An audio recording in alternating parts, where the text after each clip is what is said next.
Alright boys, so today I'm going to be talking about how to optimize your hormones. Alright, so this is kind of subjective, but in my opinion, I believe that the big three hormones for males are testosterone, human growth hormone, and cortisol. So I'm going to be talking about things that you can do to optimize these hormones and things that you should stray away from. Alright, so the first hormone that I'm going to be going over is testosterone. So just in case you don't know what it does, it's the primary male sex hormone that basically controls everything in a day-to-day life, from your libido, strength, muscle mass, fat distribution, bone density, mood, energy, and so on. So here are two things that you're going to want to do to increase your testosterone levels and keep them in optimal ranges. I'll start with the most important one, which is fat intake, which leads to a high cholesterol intake if you're doing it right and not just spamming seed oils. So nobody talks about how cholesterol is literally the building block to testosterone that your body needs. Everybody's trying to replicate, or not everybody, but I should say most people are trying to replicate a higher carb and a low fat diet because they're replicating bodybuilders that are 3 months, 2 months, 1 month out of their show and doing a specific technique that is meant to get them stage ready. But what you don't know is that when bodybuilders are getting ready for the stage, their testosterone is like 200 nanograms per deciliter when yours should be in the 800 to 1000 range. So what you're going to need to do is eat cholesterol to build testosterone, and examples of this would be through salmon, red meat, avocados, eggs, and so on, butter. And the second thing that you're going to want to do that you might already be doing properly is resistance training, because when you have time under tension and you're hitting compound lifts, that signals to your body to increase testosterone production. So examples of this would be squats, deadlifts, pec flies, anything with a contraction where you're pushing yourself close to failure. So these two things you cannot be doing if you want your testosterone levels to be at optimal ranges.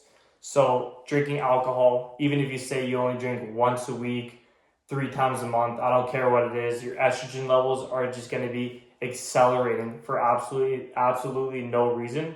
And your testicles are going to have a tough time producing testosterone if your alcohol consumption is coming in weekly, bi-weekly. Like, just cut that out. And then the next thing is if your body is under chronic stress, that's going to have high cortisol levels releasing in your body, which has an inverse relationship with testosterone directly. Because when you have high cortisol levels, your body is focusing on survival instead of testosterone production.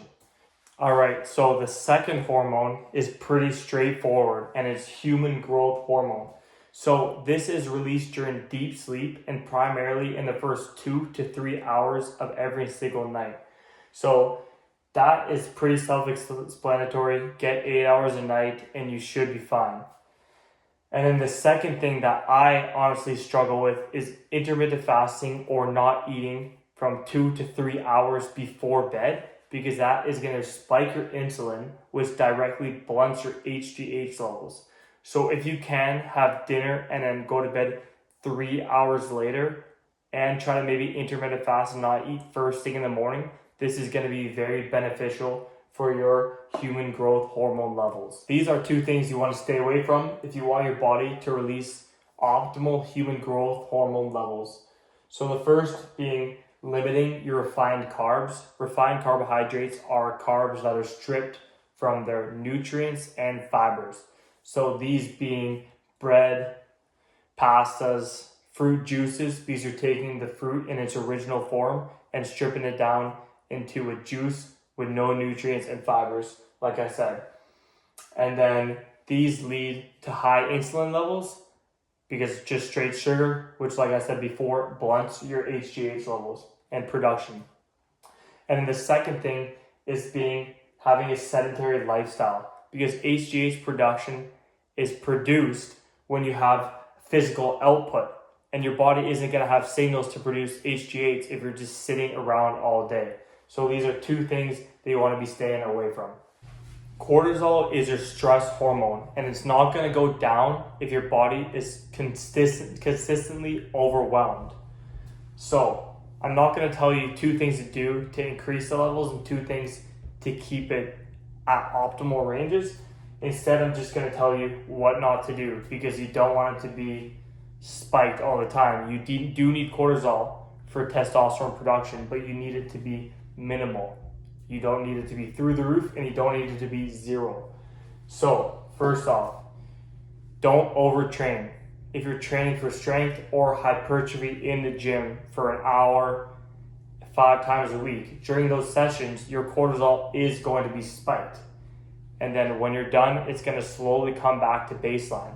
But if you're running 5-10 kilometers right after your workout in the gym, your cortisol is going to continue to be spiked, and that is going to harm your testosterone production, which also harms your human growth hormone production. So don't overtrain, and make sure that your body has time to rest. And secondly, psychological stress. This could be hard to control at times, especially if you're in exam season, or you're just a stressed individual, or you have lots of stuff to do at work. This is definitely one of the harder things to take control of, and this is why most people that have cortisol issues do have psychological stress in your life.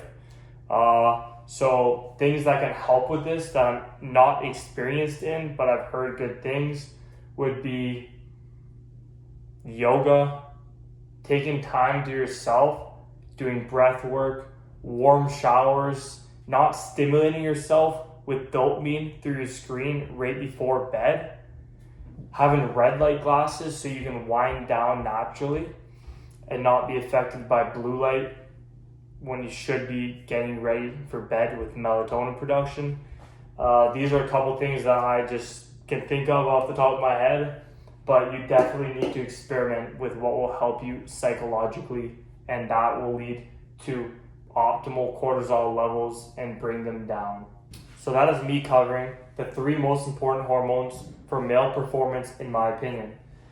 What I just told you is going to raise your testosterone levels, raise your human growth hormone levels, and keep cortisol levels at baseline.